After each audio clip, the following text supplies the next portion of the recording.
Right, another rainy day, so we're in the hothouse. Just scanning around, looking at some of the Alocasia I'm growing. And really it's just a quick video on a couple of new Alocasia I brought. I probably regret this in the winter because I struggle keeping Alocasias as houseplants in the winter. They really don't work in my home as houseplants. I normally leave them to go dormant and then restart them again in the spring. But so that's just a quick scan round of what's, colocation Alocasias that are sort of growing in the hothouse at the moment. But we've got a couple of new ones, and I do think that Alocasias are, I don't know, I really like the leaf. I can't explain it, I just like the leaf shape, and some of the colours you can get now are quite good as well. Some of the hybrids are coming out, but there's a couple that caught my eye when I was out and about yesterday, so I brought them. So this one's quite an interesting one. What really caught my eye, and I don't know how well it's going to show up because they're quite glossy leaves, but it's got like almost like a brown variegation in the leaf, in some of the leaves anyway. Quite an interesting sort of deep green glossy leaf on this, fairly dark stem with a sort of nice dark underside. These aren't a giant type of Alocasia. Saying that, they can grow to around 1 metre in height, so over 3 foot. So what type of Alocasia is this one? If that's going to focus, it's chocolate green, and to be fair, I've never heard of this one before, and there's new hybrids coming out all the time. You never keep up with them, but I just quite like the leaf shape and sort of colour on this particular one. And for $12.99, I don't think that's too bad a size. I mean, like I say, it's not a giant plant, but it is a reasonable size plant. It's definitely not a plug plant size. As you can see, I've already repotted it.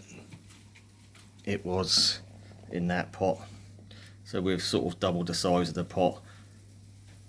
Just put it into a chunkier mix because that seemed like that's in pure sort of peat moss or something like that, which is fine when they're actively growing, but as soon as it gets a bit cooler,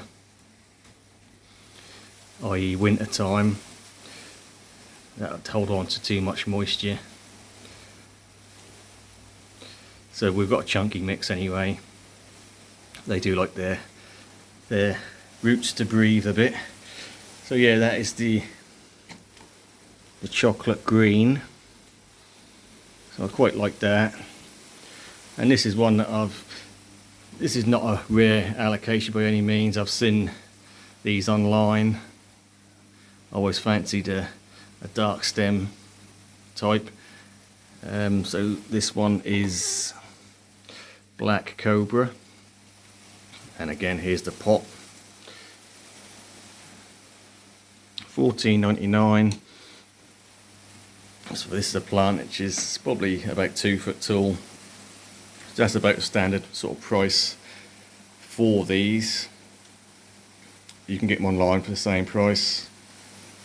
Obviously, if you're getting them posted to you, you could get leaf damage, or you're not going to know what sort of plant you get. So sometimes if you see one out and about, that's worth picking one up. But yeah, what I like this is obviously we've got the